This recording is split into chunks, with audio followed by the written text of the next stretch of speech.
A lot of this isn't going to make sense to you, and I'm sorry about that. I'm just going to start at the beginning, with the house.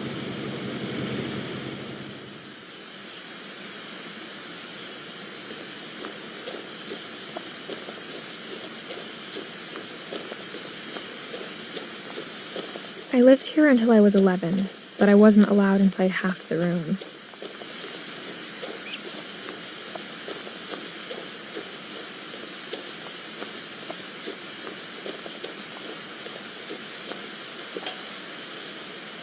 Inside the mailbox were bills from 7 years ago, marked urgent, open immediately.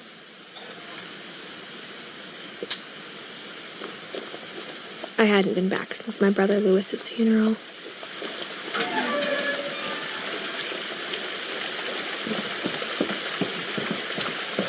In her will, my mother left me a key, but didn't tell me what it unlocked.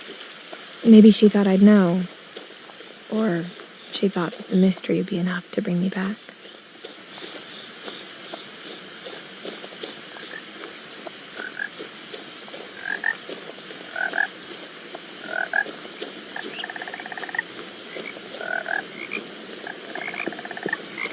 The truth is, even after I inherited the house, I never thought I'd come back to it. But now I had questions about my family that only the house knew the answers to. The woods around the house have always been uncomfortably silent, as if they're about to say something but never do.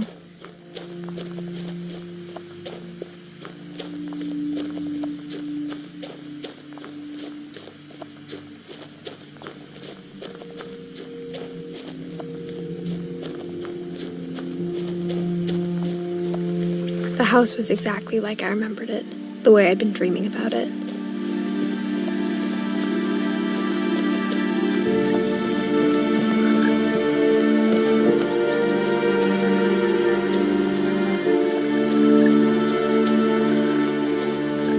As a child, the house made me uncomfortable in a way I couldn't put into words.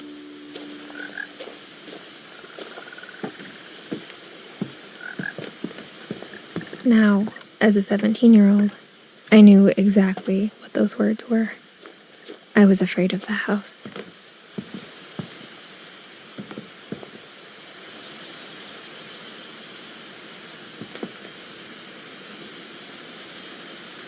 I hoped the key might unlock the front door. It didn't.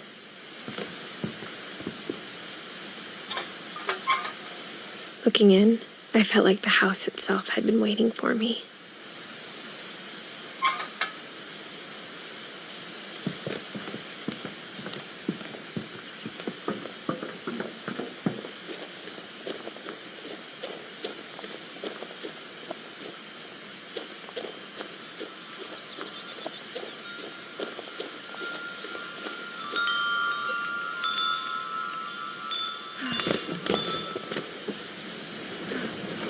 Crawling through the doggy door used to be a lot easier when I was 11.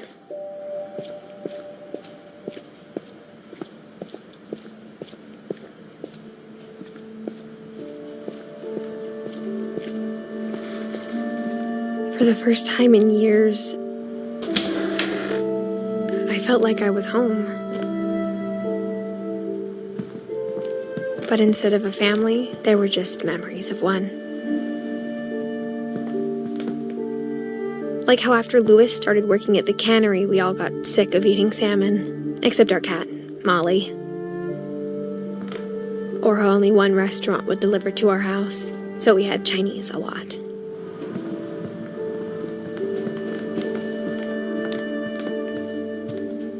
The table was still a wreck from the night we left. It was like a bomb had gone off, killing everyone but sparing the furniture. My mom was the only one of us who could imagine Great-Grandma Edie living in a nursing home. Nothing in the house looked abnormal. There was just too much of it, like a smile with too many teeth.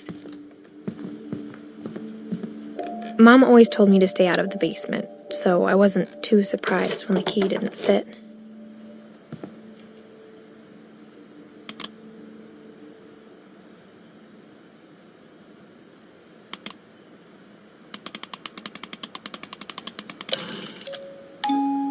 Great-Grandpa Sven built a music box for Barbara, along with the rest of the house.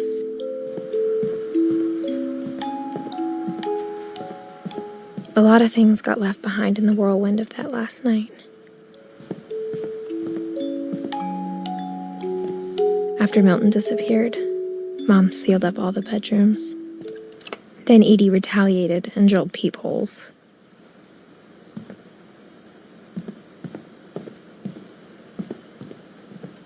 I spent a lot of time playing in Great Uncle Walter's room. Louis told me there were secret passages, but I never believed him.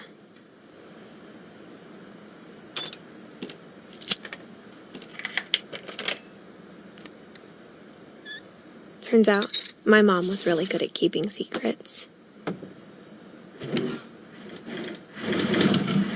Now it was time to find out what my mom had been afraid of.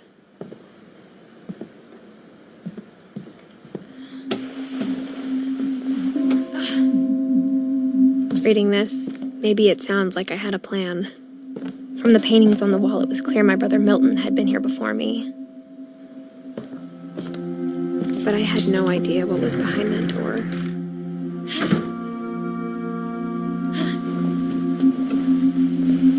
Just like I had no idea where all this was gonna lead. I grew up looking at Molly's room through the peephole.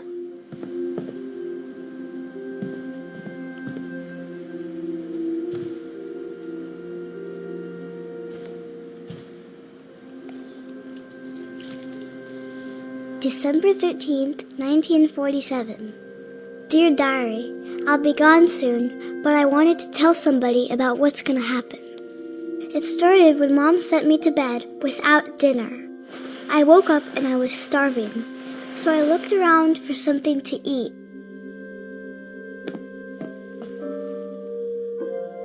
My Halloween candy was all gone. The gerbil food was dry, but I didn't mind it.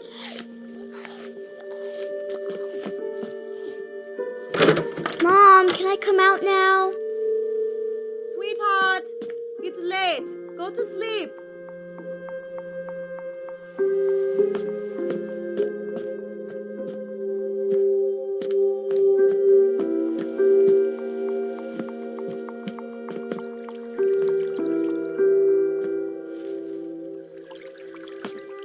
I thought about eating Christopher, but I held back.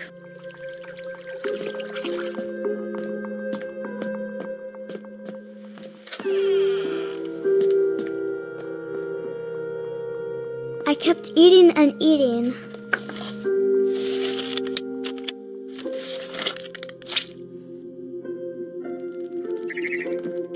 I ate a lot of things that night.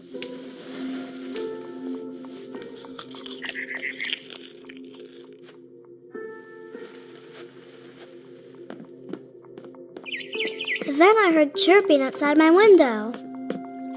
It was a barn swallow going back to her nest. I reached out for her.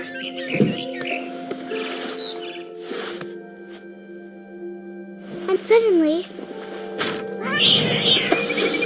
I was a cat. I tried to be quiet, but the bird was really scared.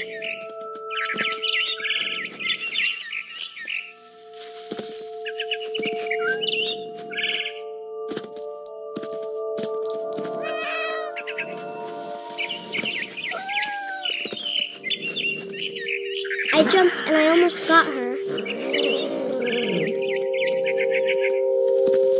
I could tell she was getting really tired.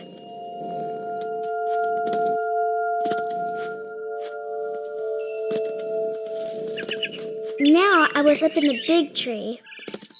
I promised Dad I wouldn't climb it anymore.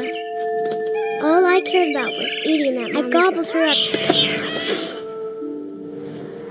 And suddenly, I was an owl. First, all I heard was the wind. Then I heard little teeth nibbling in the grass.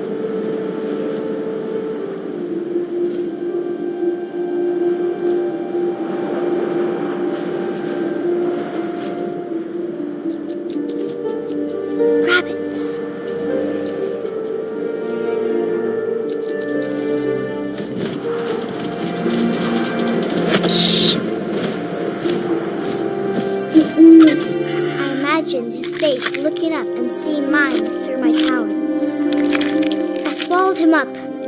didn't chew one bit. Then I flew off to find something bigger.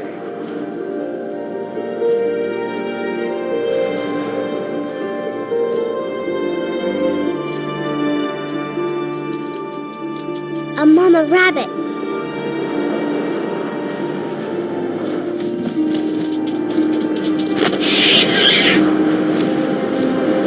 She was almost too big to carry.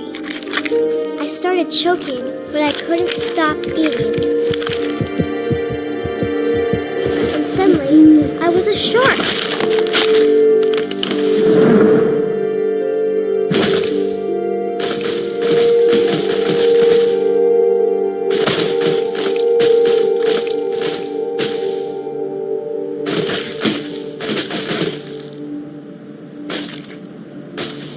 I rolled off a cliff and into the ocean. Now, I was hungrier than ever.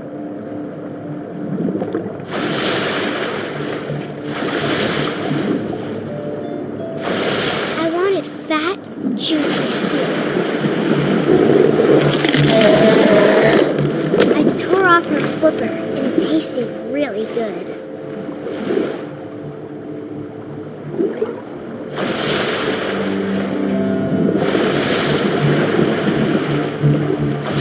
Grabbed on tight, but I was so hungry, I jumped out of the water. When I opened my eyes, everything had changed.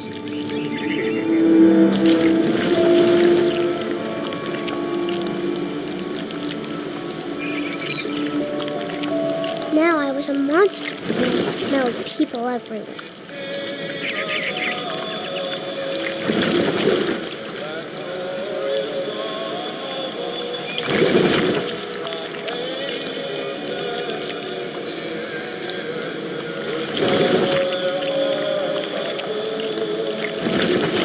I was big, but I moved real quiet.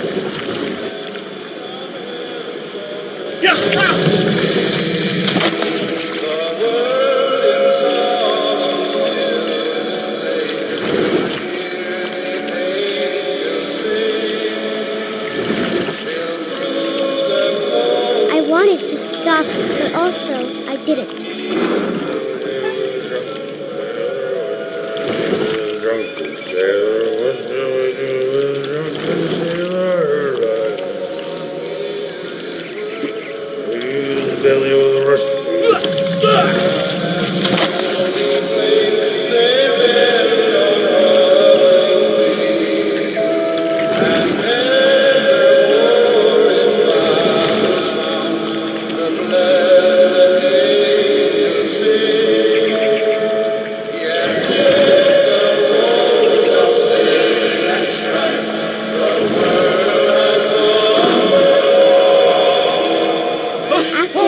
Passenger, I was still hungry, and across the water I smelled something new, something I had to have, so I swam towards it.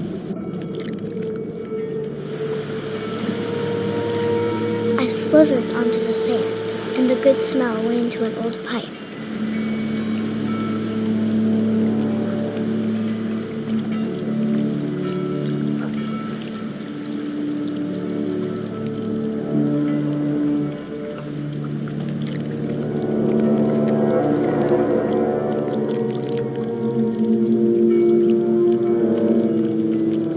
I got closer and closer.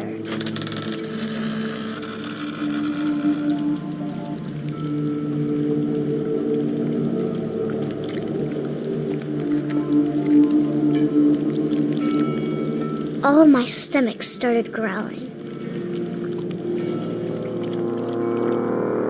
And suddenly, I was me again. I held my breath for a long time, but I couldn't hear anything. I think it's waiting for me to fall asleep. But it's not going to wait much longer. It needs to feed, and we both know I will be delicious.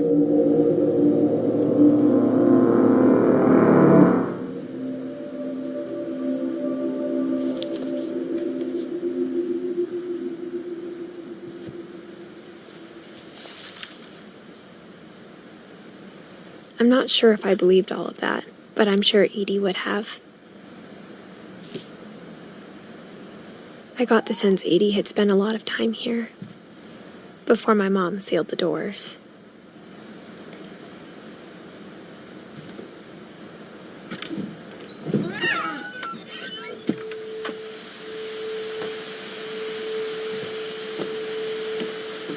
This will be obvious later, but my mom never told me any of these stories. Edie would have, but Mom didn't like bringing up the past. Though, when we adopted a stray kitten, she was the one who named it Molly. I spent a lot of time in Great-Grandma Edie's room. Edie gave a big interview about a mole man living under the Finch house. My mom was furious. I hadn't thought of myself as Edith Jr. for a long, long time. Her room was like a museum. For 500 years, the Finches have been famous throughout Norway for their fortune and misfortune. Odin Finch buries the latest victims of the family curse, his wife Ingeborg and their newborn son, Johan. On January 7th, 1937, he set sail with his family and his house, hoping to leave the curse behind. But 40-foot waves off the coast of Washington send the house and Odin to the bottom of the sea. Odin's daughter Edie, with husband Sven and baby Molly, step ashore on their new home, Orcas Island. Odin Finch is the first to be buried in the new family cemetery. His daughter Edie is already dreaming of a new Finch house.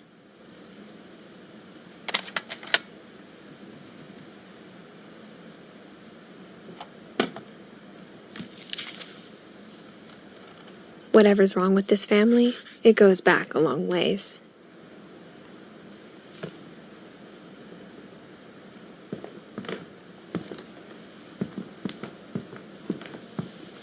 Edie knit me a new pair of gloves every year, just in time to replace the old ones. Louis died a week before we left, but Edie had already started to memorialize him.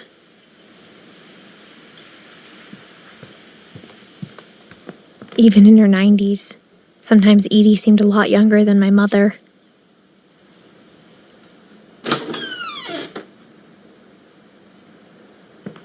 The only trace Grandpa Sam's first wife Kay left on the house was the pink bathroom. It was a pretty big trace.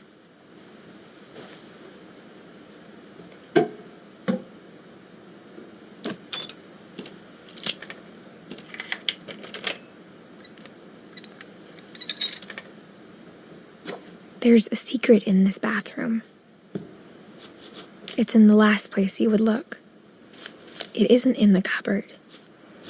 It's hidden in this book.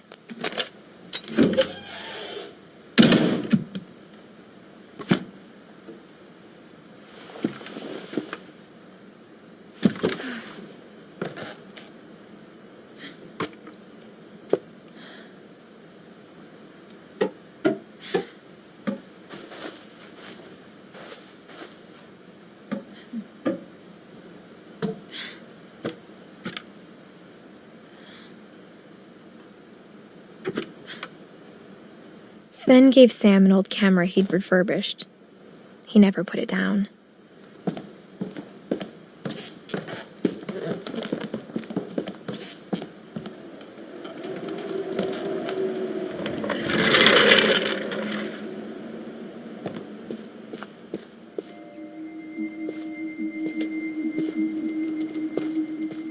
I knew Grandpa Sam had a twin, and that he never talked about him.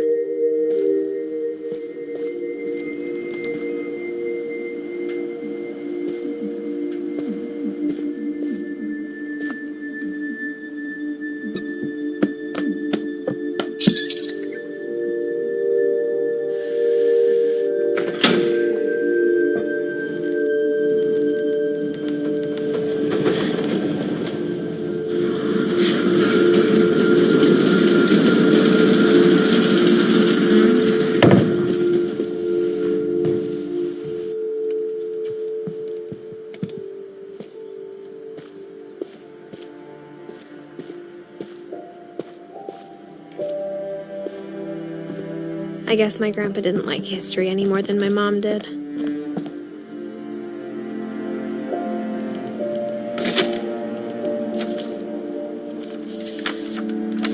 How I Want to Remember My Brother by Sam Finch. The thing I remember is that when he made up his mind, that was it.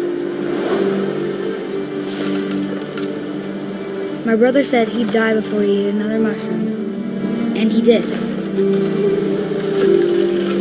At Barbara's funeral, we swore we'd never be afraid again, and he wasn't.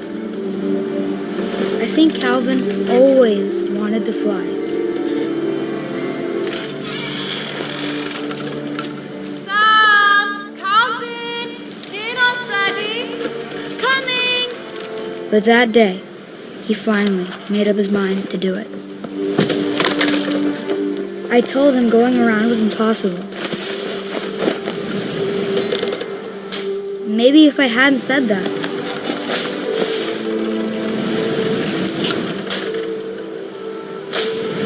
Calvin! I'm not gonna tell you again! Or maybe if the wind hadn't picked up.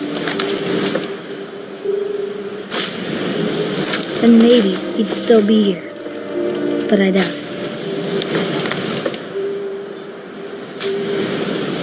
I think he'd already made up his mind. That's what I want to remember about my brother. The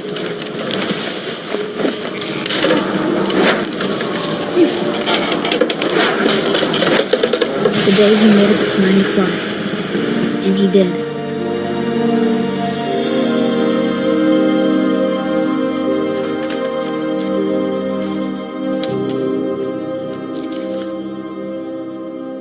Calvin's story felt strangely familiar.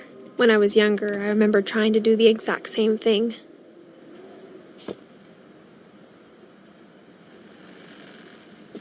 After the funeral, Edie roped off Calvin's half of the room.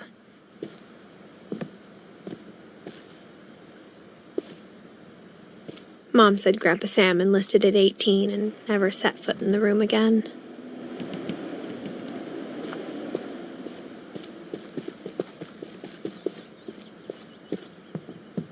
The passages were a pretty tight fit. They'd obviously been built for smaller hands and bellies.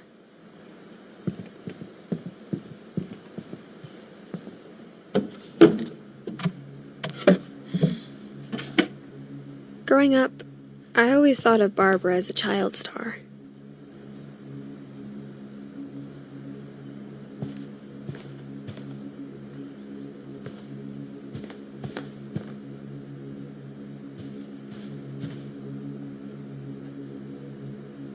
I never thought about how hard it must have been for her afterwards.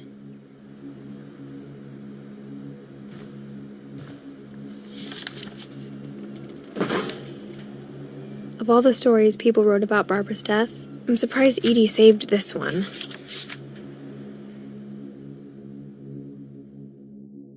Old Jack here with another ghastly tale inspired by America's most unfortunate family. I'm calling it The Surprise Ending of Barbara Finch. As a child star, Barbara was famous for her scream. Now at 16, she was all washed up, a has-been. But in a lucky break, she'd been asked to perform her signature scream at a local convention for monster movie fans. It was just the boost her career needed. Unfortunately, her scream hadn't aged well. Getting better. I think you just need the right motivation. Her biggest fan and current boyfriend, Rick, was about to demonstrate when... Now that was a great scream. It was Barbara's father, Sven. He'd slipped into a table saw and had to be rushed to the emergency room. So Barbara got stuck babysitting her youngest brother, Walter. Her convention comeback was cancelled. Okay, I'm hearing frustration, but I'm not hearing terror. What if I tried... A gang of hoodlums in Halloween masks have been terrorizing Orcas Island tonight. Police are urging residents to... That came from the basement. You're right! Also, I loved your delivery on that. Why is your basement door locked? Because my dad likes making puzzles and secret passages. There's a key hidden in the music box. The secret is to keep winding and winding until finally the key pops out. Thanks, babe. I'll be back in a sec. 20 minutes later, Rick hadn't returned. So Barbara went to look for him, right on cue. She reached for the music box. And as she wound the key, she listened for Rick, but the house was silent.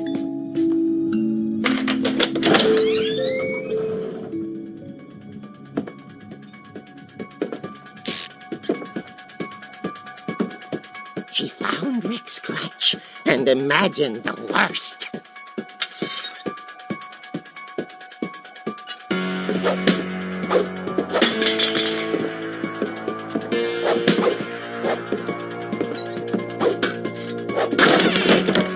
The gang's leader is the infamous Hookman killer, Dr. Carl Hamill, who impaled and then ate his family 10 years ago tonight.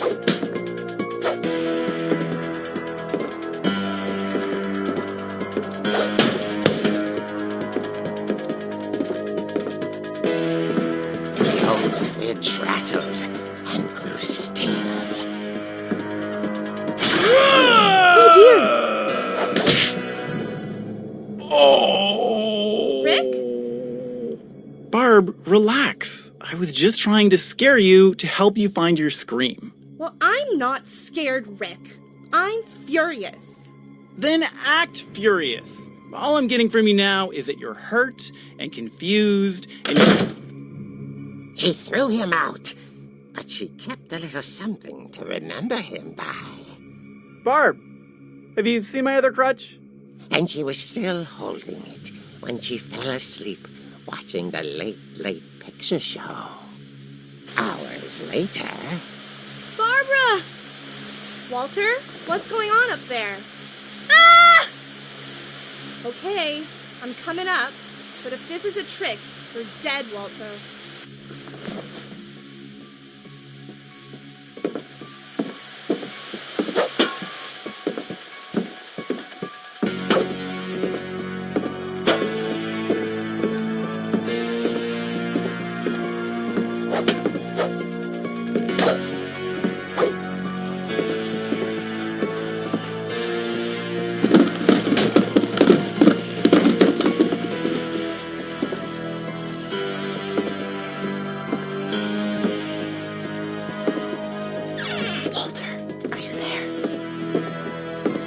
Walter had vanished, but his bedside radio was still on. Orcas Island police describe the man as 6 feet tall, with a steel hook for a hand. Residents are urged to lock all doors and windows and notify the police of any suspicious activity. Barbara turned, saw the hook man, and was speechless. He was quite smashing.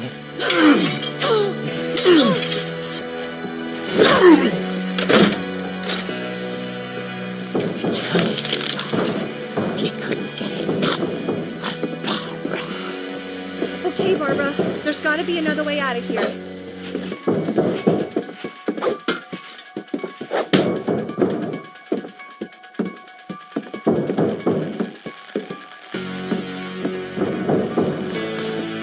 That night, she played her part beautifully.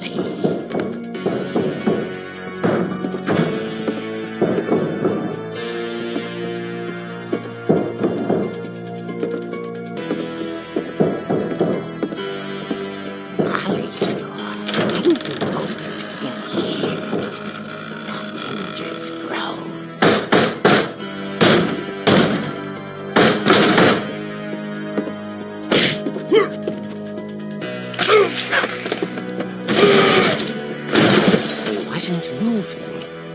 she sensed the story might not be over yet.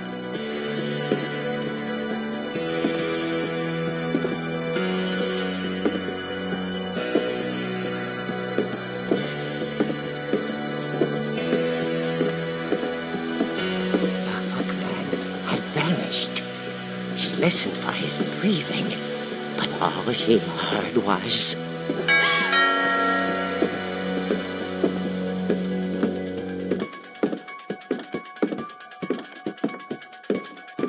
At the door, she heard whispering. It was coming from inside the house.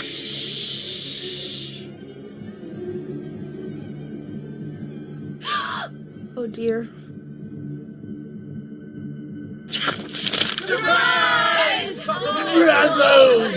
You were wonderful! The monsters had come to surprise her. For Barbara, it was a dream come true. Then she saw what kind of monsters they were, and she realized what was about to happen. She was going to be famous.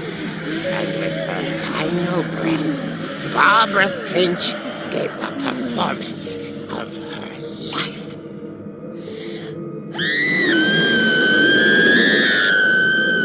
I wasn't there myself, but I hear Barbara was magnificent. Poor girl. She had a taste for stardom. But unfortunately, so did her fans. Of course, the police blamed it all on poor Rick, who disappeared the same night. And little Walter, hiding under his bed the whole time. He took it all pretty hard, but that's another story. As for Barbara, tucked inside the music box is all they ever found of her. Her ear. Now that's what I call a real eerie tale.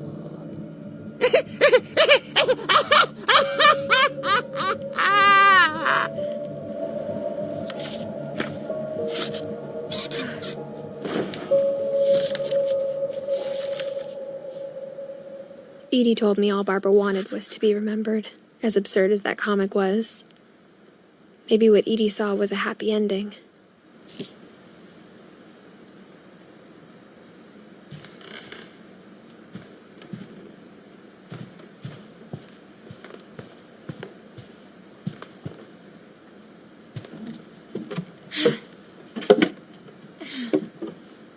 I guess now I know why Mom didn't like me playing with the music box.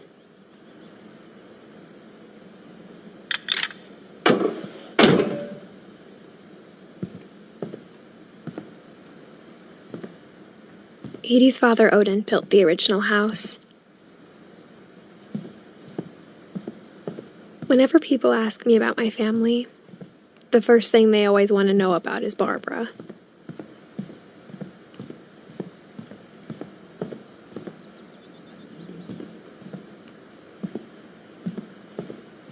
It's funny. All those times I played with the music box and never found the basement key.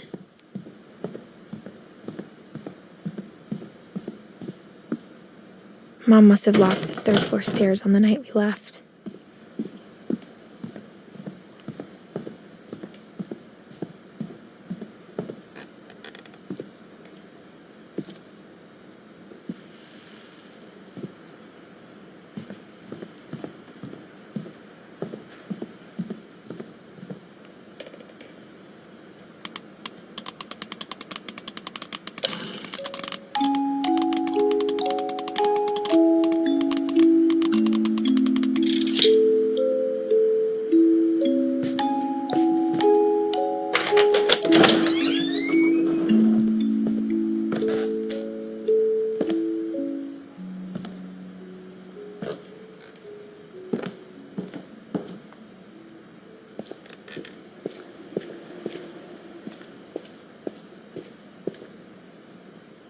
Mom said the basement was off limits, unless I wanted another tetanus shot.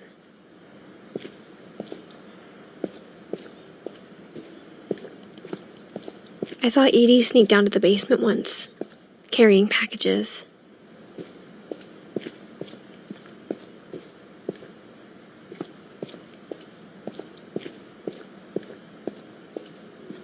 I thought maybe she was hiding presents.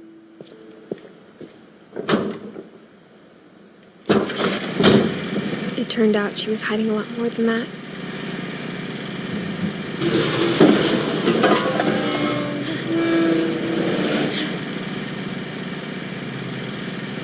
I remember asking Mom once about where Walter had gone. She said after Barbara died, he got as far away as he could.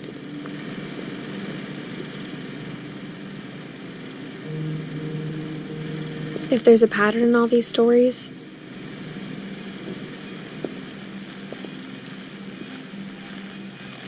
I think it's that none of us has gotten very far.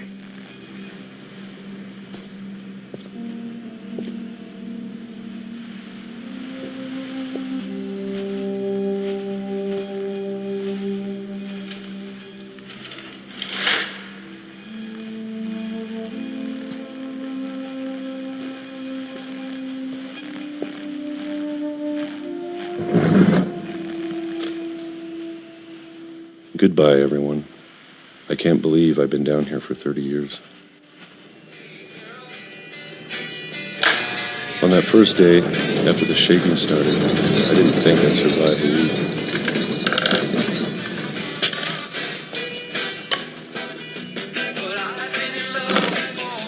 But after a few days, I settled into a routine. That's what kept me sane. Having a schedule, living for today. I always expected to be dead tomorrow. But if you wait long enough, you get used to anything.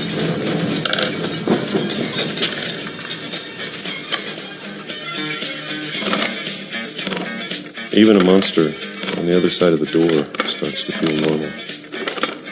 Almost friendly.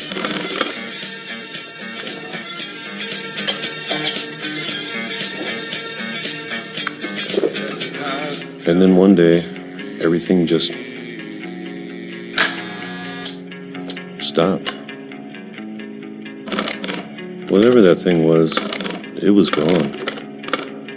Maybe it got tired of waiting. Or maybe I just got tired of being afraid.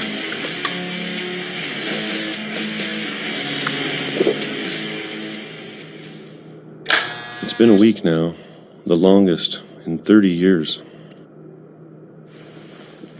I'm done waiting. I have to leave while I still can.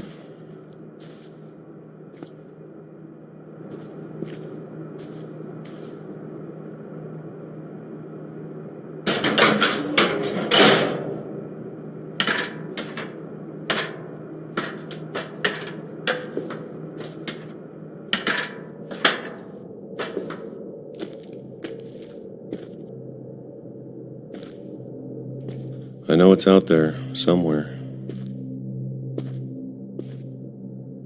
Whatever killed Barbara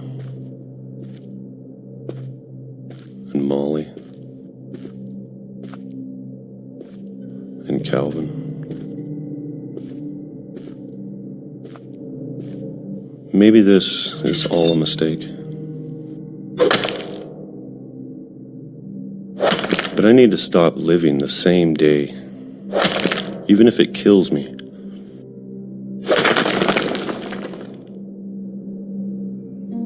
Whatever's out there, I want you to know I'm ready for it.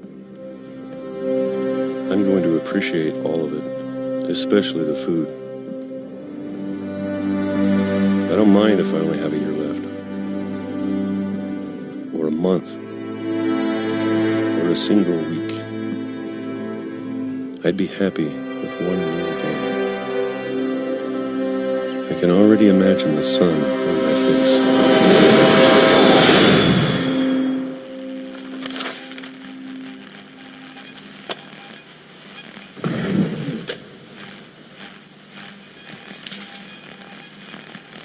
Walter died when I was 6. I can't believe my mom never told me he was down here.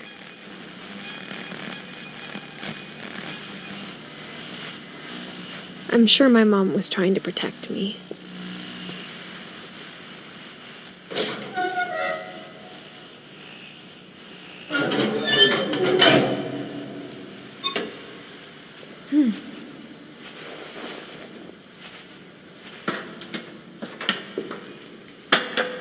Maybe she was afraid I'd end up like Walter. But if she never told me about an uncle under the house, I can only imagine what else she was hiding. I don't want to make the same mistakes she made, trying to bury something that's still alive.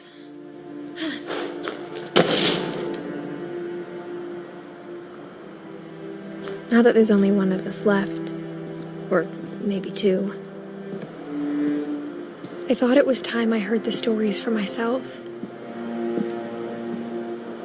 and found out what happened to everyone else. But now I'm worried the stories themselves might be the problem. Maybe we believed so much in a family curse, we made it real.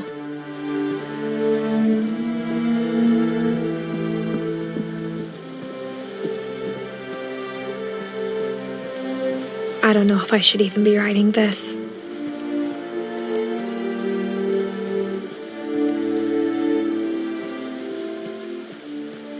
Maybe it'd be better if all this just died with me.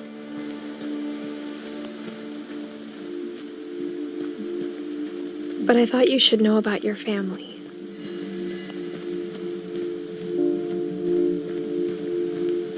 And the history you're a part of. Though to be honest, I feel as lost as you probably do right now.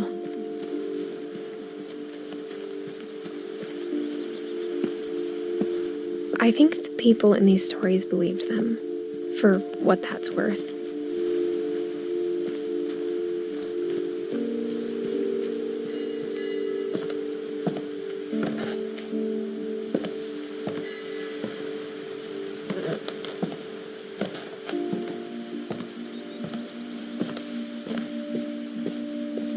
And when you look at the house, that history of imagination and stubbornness and madness, any of it seems possible.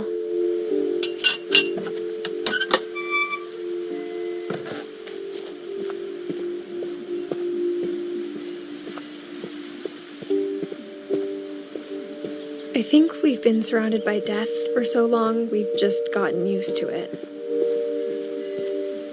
What kind of family finishes building a cemetery before starting the house?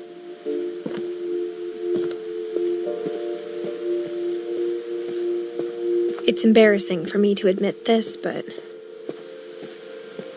the pet cemetery made me more uncomfortable than the human one. 3 of the gerbils were mine, and 2 had been my fault. Sven built the house, but it was Edie who designed the cemetery.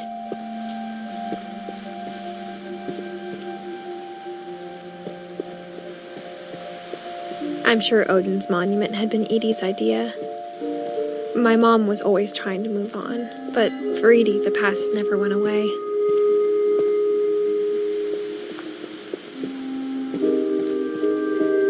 She could see it poking out of the water at low tide.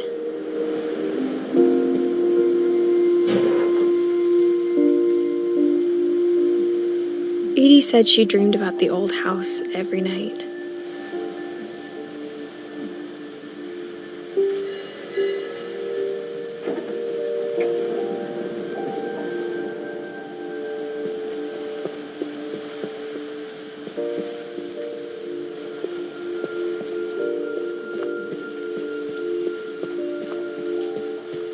Edie's side was always easier for me to understand. But the older I get, the more I can see where my mom was coming from. Her dad had been pretty strict, but it wasn't enough to save her brothers. She was just trying to do better. She lost 2 of her brothers, just like I did. I get why she tried so hard to protect us. There's so many things I wish I could ask my mom now. Part of me thinks this is what she wanted all along. For me to come back someday and find everything out for myself.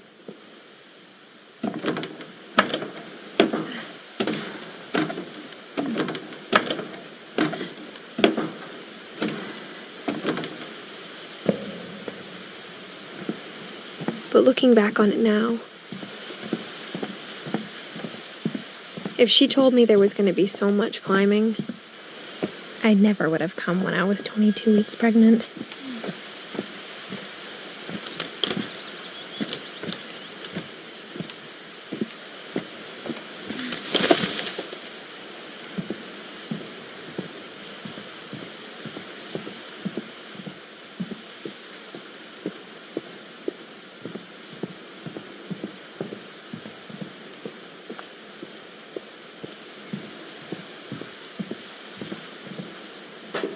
I never met Grandpa Sam, but I think he and my mom had a lot in common.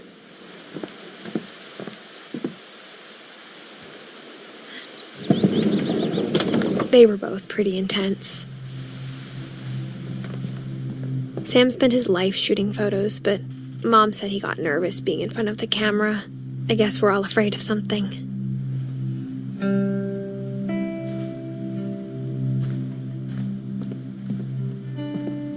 Instead of hiding from death, Sam seemed to go out of his way to meet it.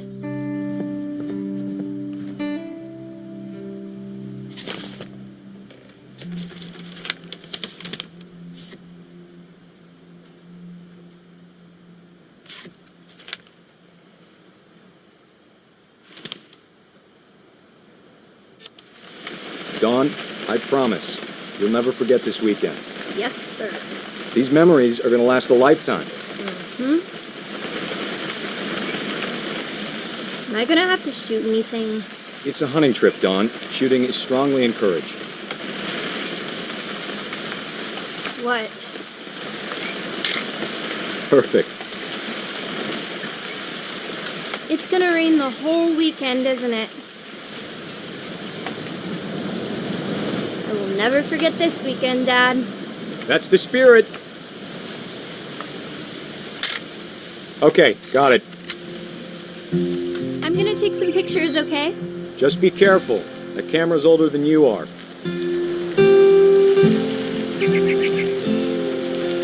Definitely should not have drunk all that coffee. Hey! That's a keeper.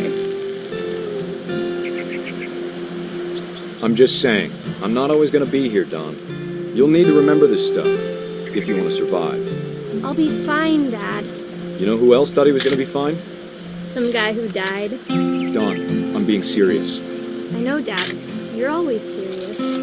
Doesn't being out here make you want to chill out? Well, to tell you the truth, I haven't been out here in 20 years.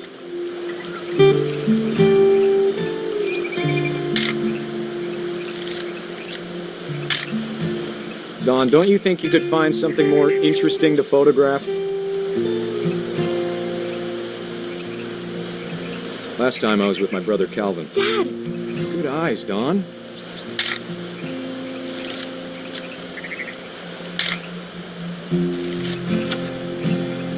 Before you take the shot, let me get a picture of you. Dad, I... Just breathe. Turn off your imagination. Focus on your target.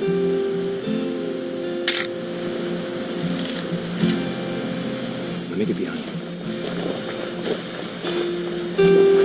Do I have to do this? Dawn, you don't have to do anything. But if you want to survive, you'll need to be strong. Great shot, Dawn!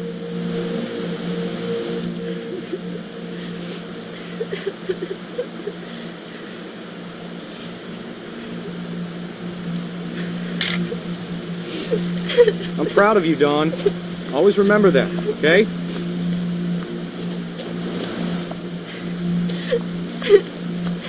Dad, it's twitching. I think That's it's totally normal, Dawn.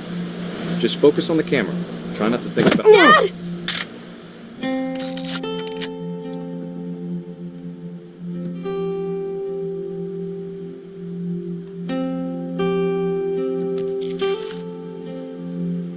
Of all these stories, that's the one I wish most that my mom had told me.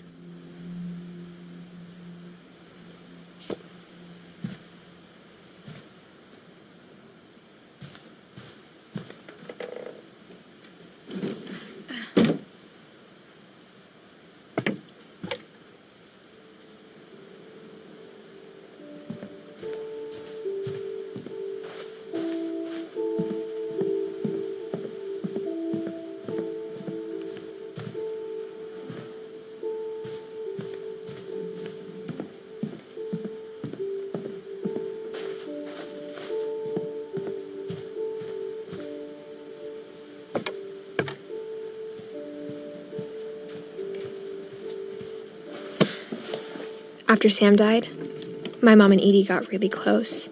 They'd both lost a lot.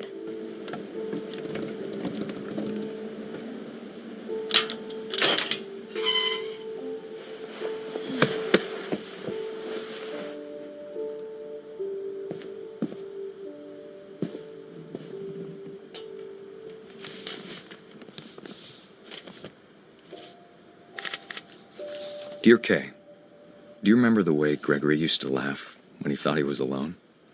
Like something funny was happening, but only he could see it. I think he saw things the rest of us don't.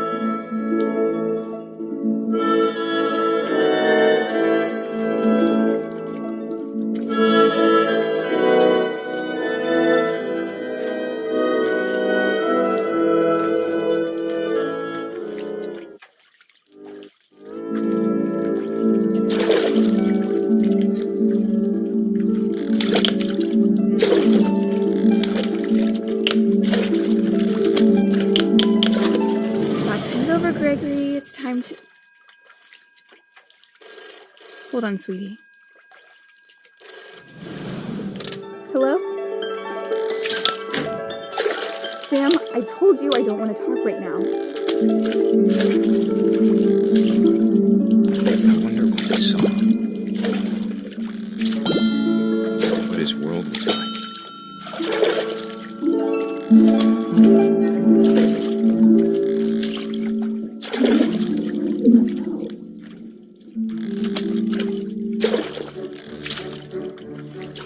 Reminded me so much of Calvin. Lost in his imagination.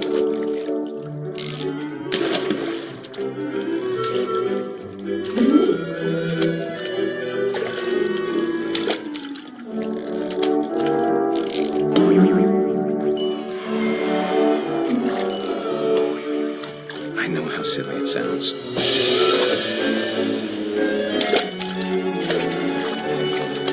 But I worried about the baby being too happy. I could feel him slipping away. Sorry about that, Gregory. I know you did everything you could. Maybe if I hadn't called that night. Damn it. Hold on. I wish you could have told us about the world we saw.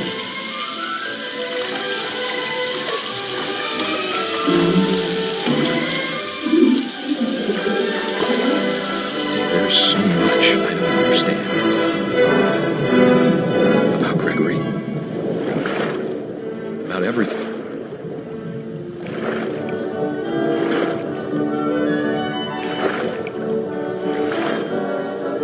But I know what happened wasn't your fault.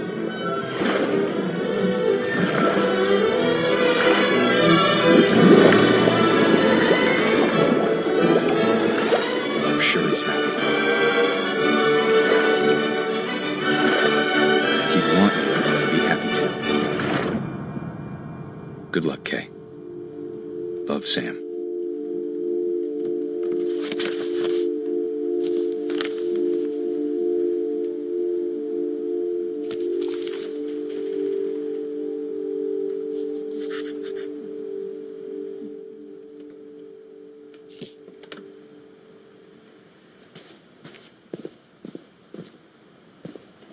I can't imagine my mom ever writing poetry, and yet A poem for Gus, who always said the wedding was a bad idea. Our father never hit us kids, at least not very hard, before the day my brother said with teenage disregard that he'd be dead before he'd see a wedding in our yard.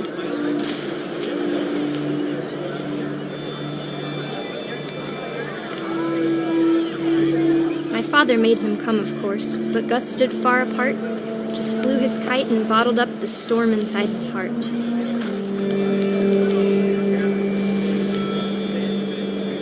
I tried to talk him out of it, but though he'd never met her, we don't need a stepmom, were the words that I now pronounce you husband and wife. You may kiss the bride. When the time for photos came, Dad ordered him to come here. But Gus declined, and as a sign held up his middle finger.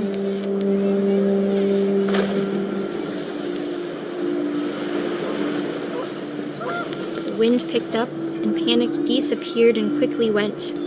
But all the humans did that day was go inside the tent.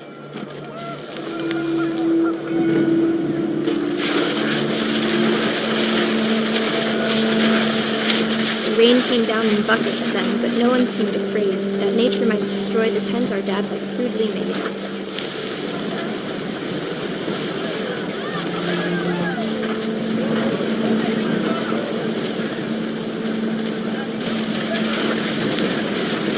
The thunder sounded much too close and full of angry power, but all my father said to this was, "Make the music louder."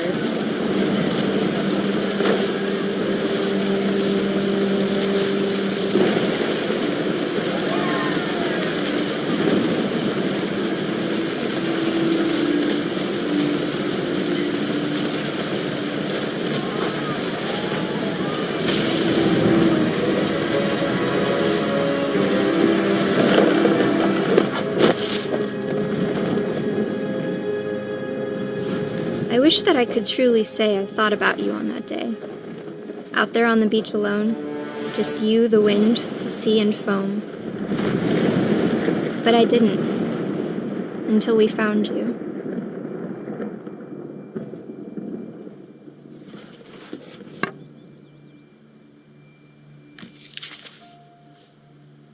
She never talked about him, but Mom told me once if I was a boy, they were going to name me Gus.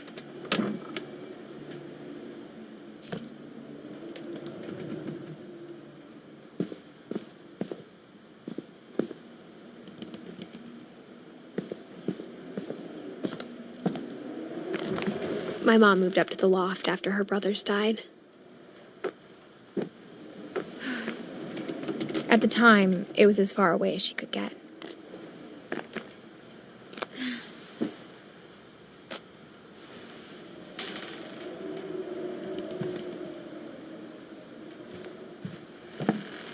She spent a summer building houses in Calcutta, where she met my dad, Sanjay.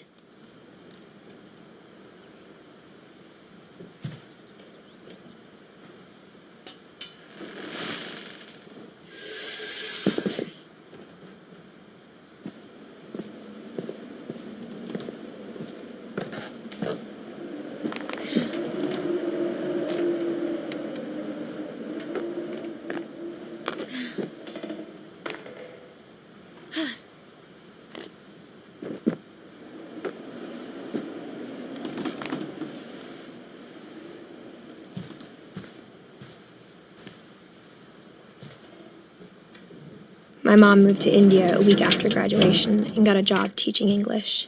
Louis was born a year later.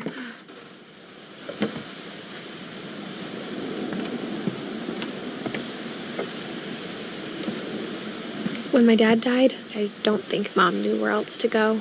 I'm sure Edie was happy to have her back.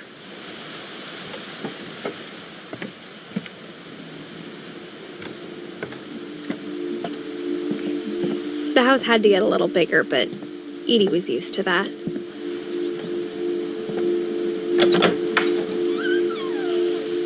And for a while, things were good, almost normal. But it didn't last.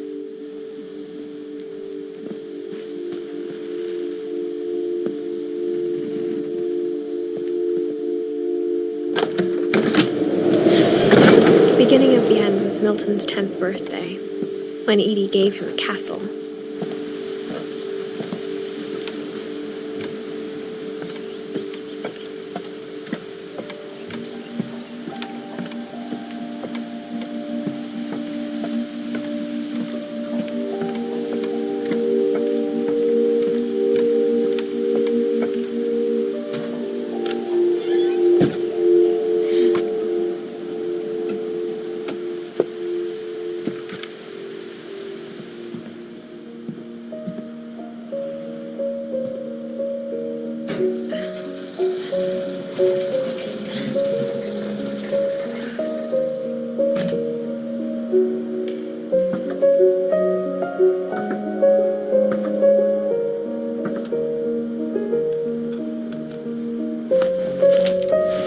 Milton Finch in The Magic Paintbrush.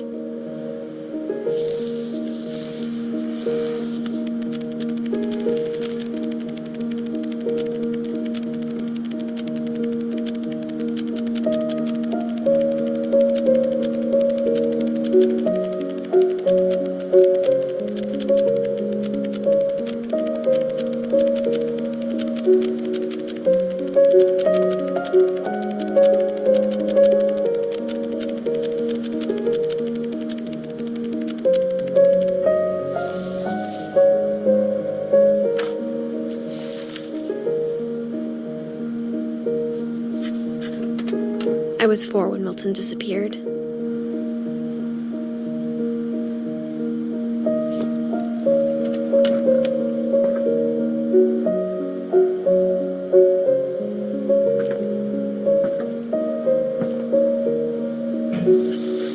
Mom spent months searching for my brother.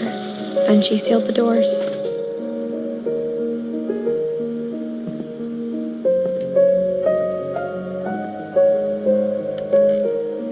Whatever Milton had found in the house, Mom didn't want it getting out.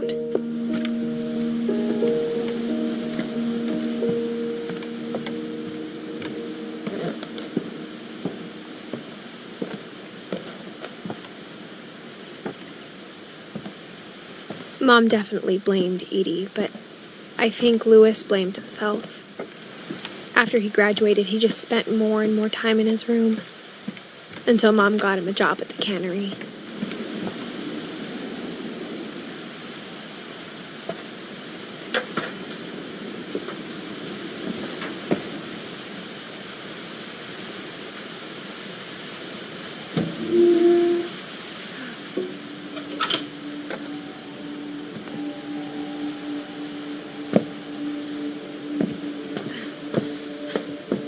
Louis's room smelled very, very familiar. That part of him lived on.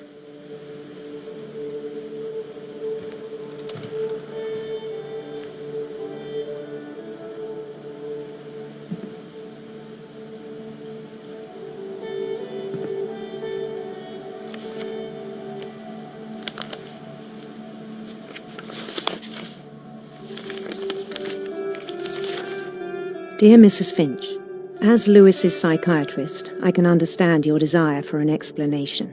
As I see it, the trouble began in January, shortly after we convinced your son to seek treatment for substance abuse. Newly sober, I believe Louis first noticed the monotony of his daily life.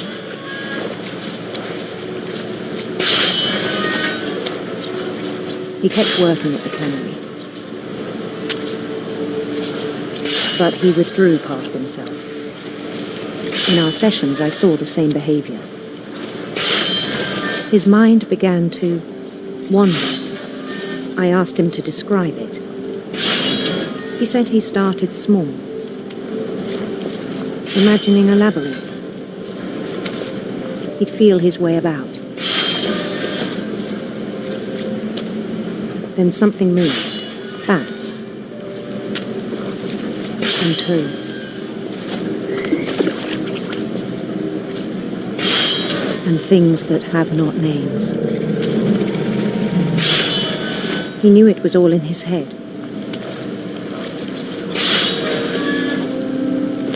But he took it very seriously. I had hoped he'd find himself.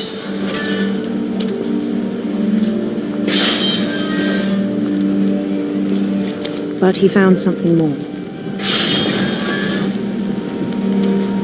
I worried about him then, daydreaming at the cannery. I spoke with his boss, but he said Lewis had become a model employee. Methodical, tireless, focused. Like a whole new Lewis. So I let him go on.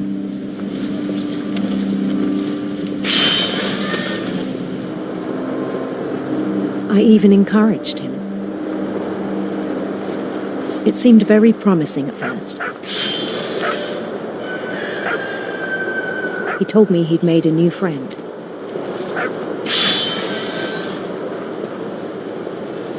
On the edge of a city he named Lewis Utopia. He built the city up slowly, brick by brick.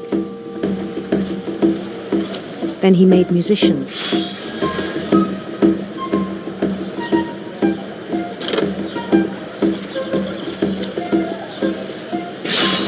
And songs for them to play.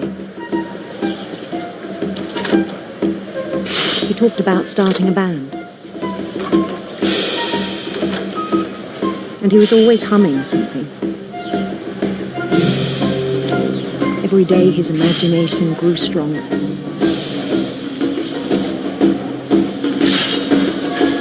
He no longer spoke at the cannery. But his chopping was as reliable as ever. Then one day it struck him that all the cheering crowds, even the stones under his feet, were all in his imagination, so he could do whatever he wished.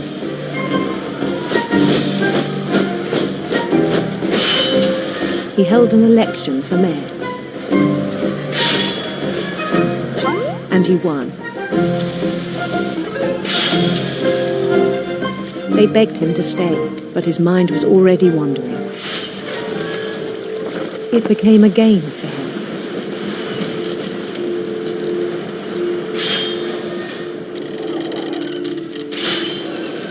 He'd conquer a city, then immediately push on.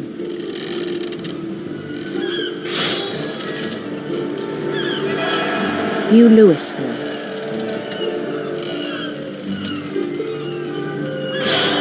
St. Louis. He started drifting away from our reality.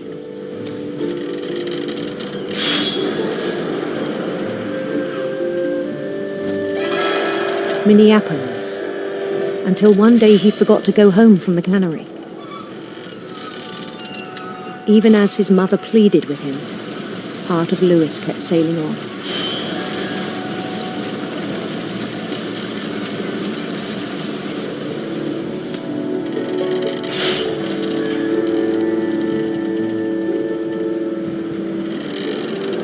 In Lewisburg, he heard rumors of a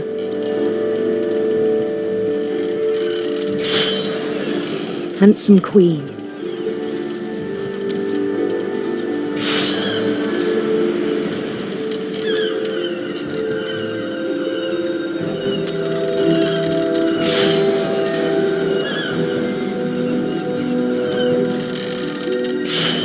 The queen was on her own quest for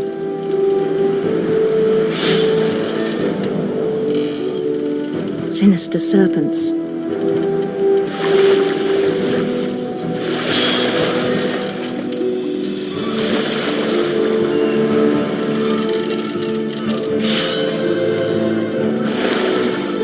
He followed the sound of her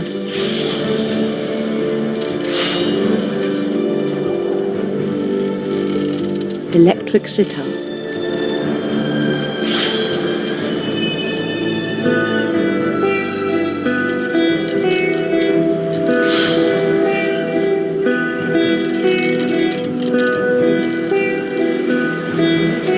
His chase led him to a golden palace east of the sun and west of the moon.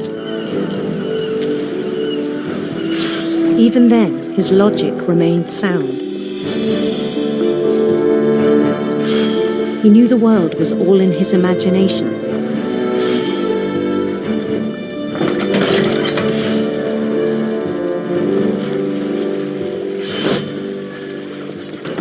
he was so proud of having created it. In his own eyes, he'd become something greater than a king.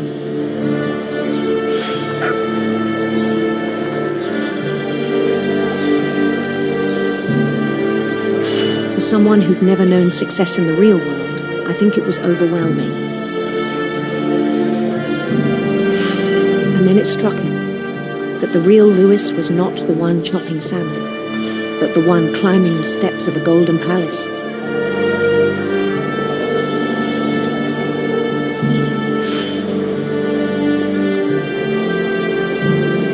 My imagination is as real as my body, he told me.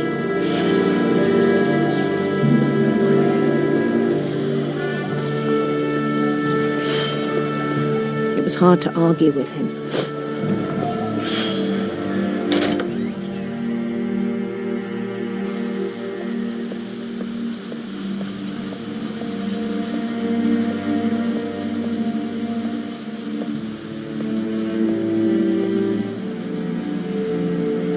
Began to forget the world we know.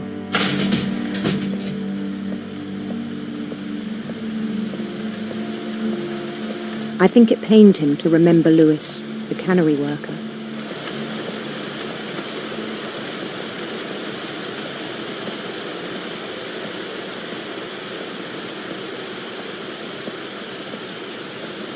He began to despise the man with a royal contempt.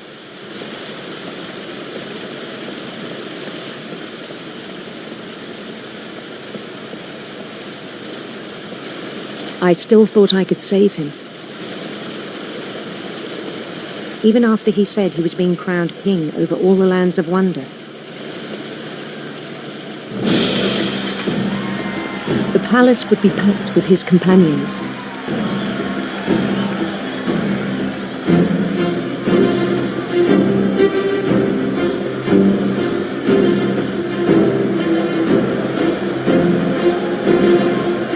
Including the wise Calico who'd insisted on inviting him.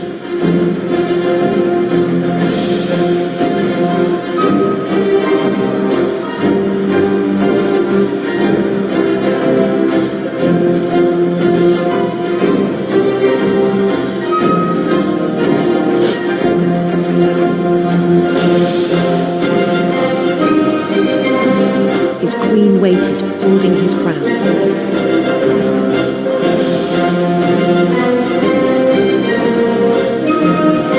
There was only one thing left to do.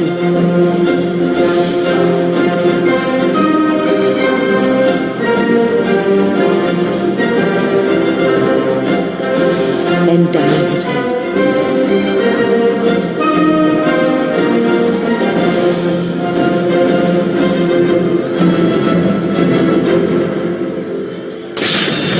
And the rest I think you know. Mrs. Finch, your son was a kind man who will be missed by all of us who knew him.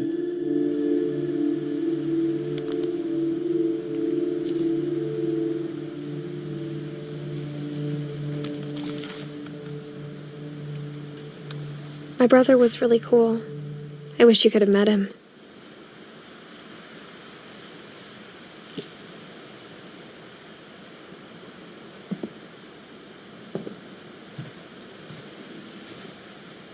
He was so proud of being Indian. I think for him, it was a way to be something other than just a Finch.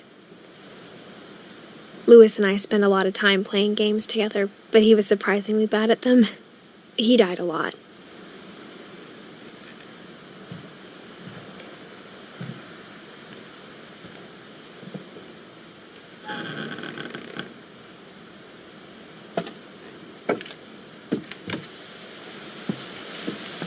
On the way back from Lewis's funeral, my mom told me to start packing. She waited until the day before we left to tell Edie. I'm not sure if she wanted to make it easier or harder.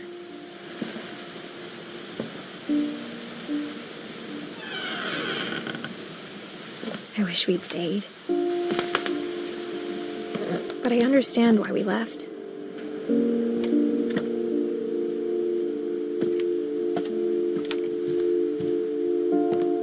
My mom ended up leaving everything behind.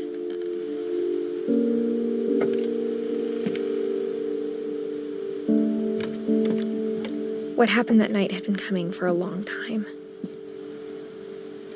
Maybe it should have come sooner.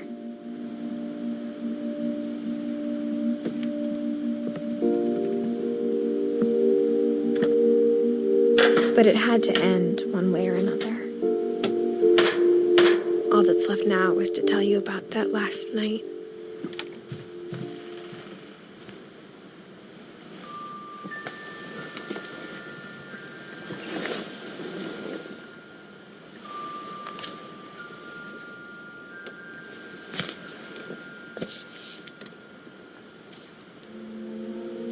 That whole last day, Edie just watched us pack and didn't say a word.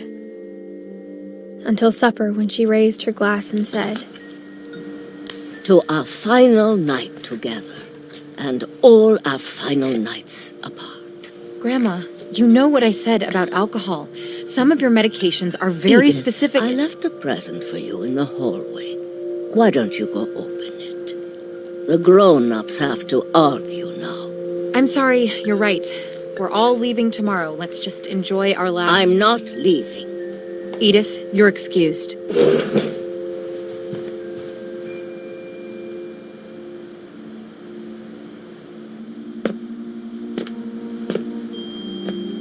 The power had been shut off that morning, but Edie always had plenty of candles.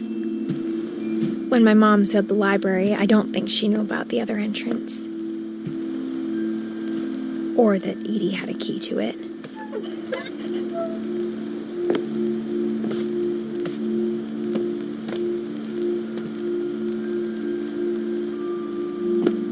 That thing you're afraid of isn't going to end when you leave the house.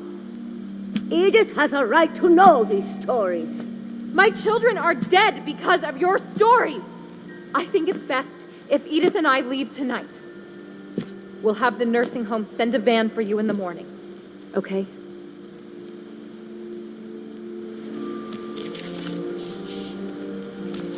Dear Edith, there's so many stories I wish I could tell you, but there's only time for one. This is about what happened on the night you were born.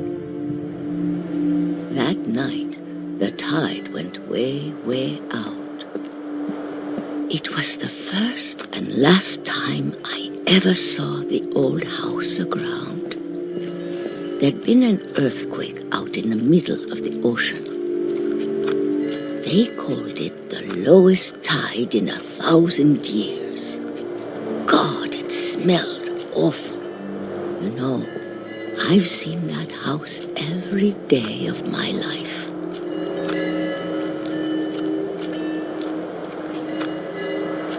I never thought I'd go back to it. When the fog rolled in, I lost my way.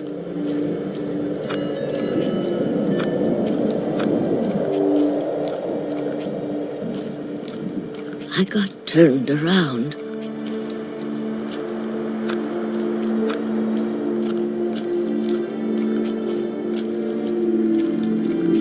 I started seeing things.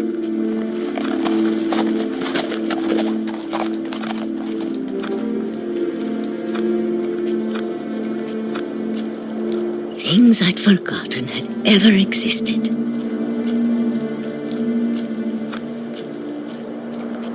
But when I saw them, they felt like old friends. That night, a lot of things came back to me. Or maybe I came back to them.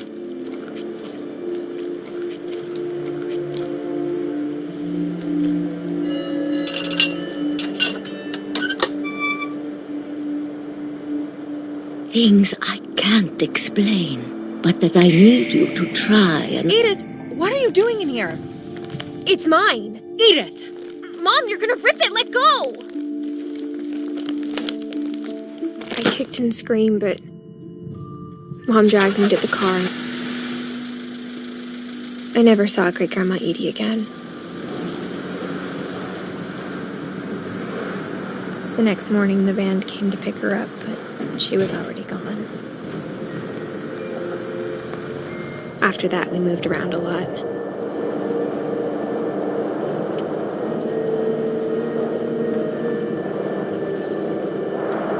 We both tried to make the best of it.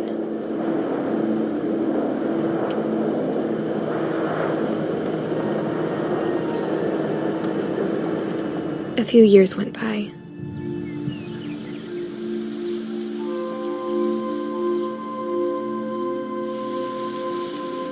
My mom didn't like to talk about it, but she started getting sick a lot. The rest happened pretty quickly. She got better for a while, and then she didn't. And then I was alone.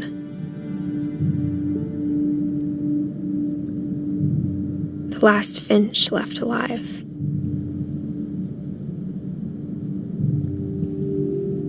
Until I found out about you. I'm still not sure what to tell you about all this. If we lived forever, maybe we'd have time to understand things. But as it is, I think the best we can do is try to open our eyes and appreciate how strange and brief all of this is. This journal was supposed to be for you. But now I hope you'll never see it. I just want to meet you and tell you all these stories myself. But I guess if you're reading this now, things didn't work out that way.